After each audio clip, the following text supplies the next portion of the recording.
The important thing is not to stop questioning. Curiosity has its own reason for existence.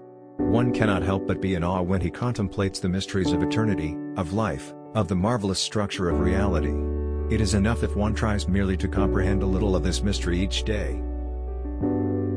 I am enough of an artist to draw freely upon my imagination. Imagination is more important than knowledge. Knowledge is limited. Imagination encircles the world.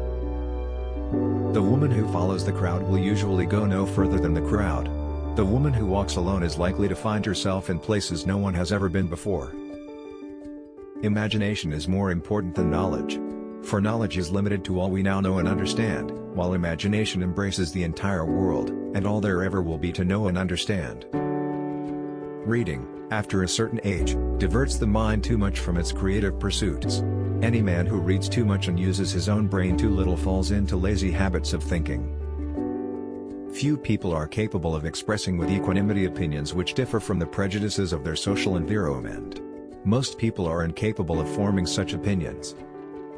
If people are good only because they fear punishment, and hope for reward, then we are a sorry lot indeed. The most beautiful thing we can experience is the mysterious. It is the source of all true art and all science.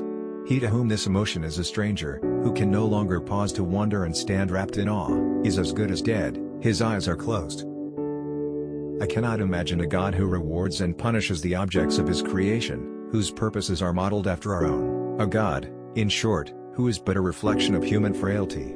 Neither can I believe that the individual survives the death of his body, although feeble souls harbor such thoughts through fear or ridiculous egotisms.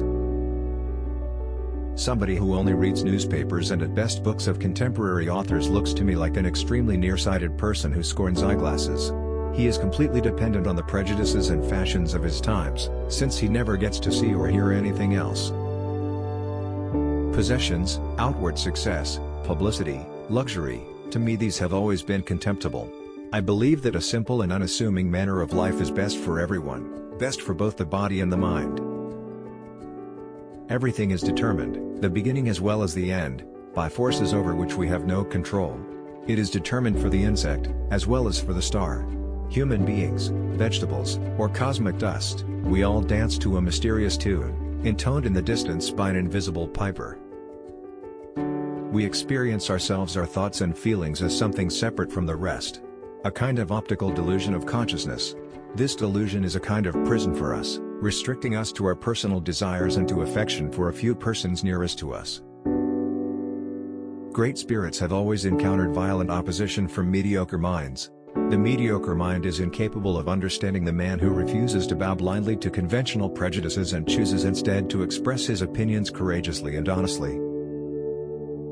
Teaching should be such that what is offered is perceived as a valuable gift and not as hard duty. Never regard study as duty but as the enviable opportunity to learn to know the liberating influence of beauty in the realm of the spirit for your own personal joy and to the profit of the community to which your later work belongs. Strange is our situation here on earth. Each of us comes for a short visit, not knowing why, yet sometimes seeming to divine a purpose. From the standpoint of daily life, however, there is one thing we do know. That man is here for the sake of other men, above all for those upon whose smiles and well-being our own happiness depends. I believe in intuition and inspiration. Imagination is more important than knowledge.